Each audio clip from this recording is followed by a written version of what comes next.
Za začetek mi lahko poveste, v kakšni fazi je stand-up scena, da se v tem času recesije ljudje raje smejijo ali je bilo prebolj? Mislim, da se ljudje vedno radi smejijo, je pa stand-up scena v visokom vzponu in čedalje več festivalov je, čedalje več stand-up komikov, malo se mi zapleta, ker sem glih z odra, in tudi čedalje večja kvaliteta, kar je pa itak najbolj pomembno. Tudi čedalje več občinstva je vzgojenega, da vejo, kaj pridejo gledati in s tem seveda pride tudi do konkurence, do zbirčnosti občinstva in to vse zdravo. Tako da stand-up se bo še razvil, ker je strašno visoko spodno. Odkot pa vi jemljete navdih? Jaz navadno iz svojega življenja največ, včasih mi pa kakšna stvar, da mi prešine, pa se mi zdi taka fajn zapovedati. Ne? Kar se zgodi, recimo danes sem imela par stvari, ki sem jih prvič povedala, kar se je čutilo, ker nisem še nikoli sprobala. Ampak so mi bile fajn zapovedati, zato sem tisti tak attitude zapovedati.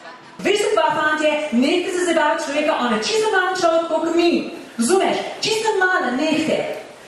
Jaz ji ben hamburger! Mislim, obup. Pa se ne bojite mogoče, da je določena skupina gledalcev zamerila, kaj? Jaz nisem nikoli žaljiva do nikogar. Razen do nasilnežev, ki jim pravim kreteni. In jaz nikoli ne mislim to zelo namerno. Lahko bi se pa zgodilo, verjamem, da bi lahko bil kdo užaljen, ampak grem na riziko. Ne? Imam pa občutek, da sem jaz edina v Sloveniji, katero imajo ljudje rajši glih zato, ko mislijo, da sem Bosanka. Zdaj, če bi za konec, lahko v vašem nastopu smo slišali, kako rešiti recesijo oziroma kako se obraniti recesije, pa nas zanima, bi lahko to za naše gledalce še povedali?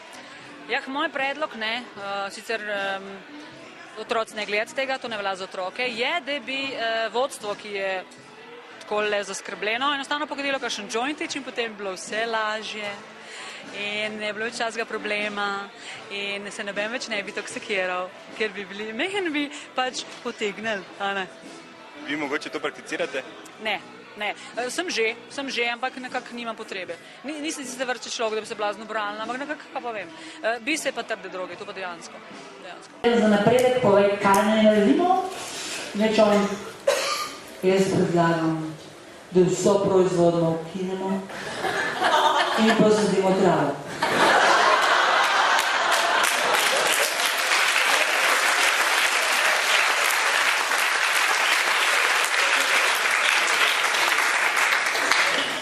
In bomo ljudi lahko še zaposlili, kaj travtora zaliva. Treba za lučke skrbeti. In s tem bomo rešili vse. In je problem rešen. In potem so ljudje veseli, zadovoljni in ko jih opusti trava, imaš tak krizi stan. Ni sprevreda. Pa potem se najde vezno kakšen ali oblikovalc, ki pravi, zastopam zdaj vašo strategijo, zdaj boste vse to dali ven, ampak jaz nisem vrtnar, nisem botanik, jaz pač oblikujem, pa jaz ne na firmi, no nisem boš oblikoval. Res tako, z medvedki za rojstni dan, intimne, ali pa une za cel razred. Jaz to vem, če bi bilo to, res, če bi se to res dalo, potem fotor ne da je kosinu. Uce, izobrazba je pomembna.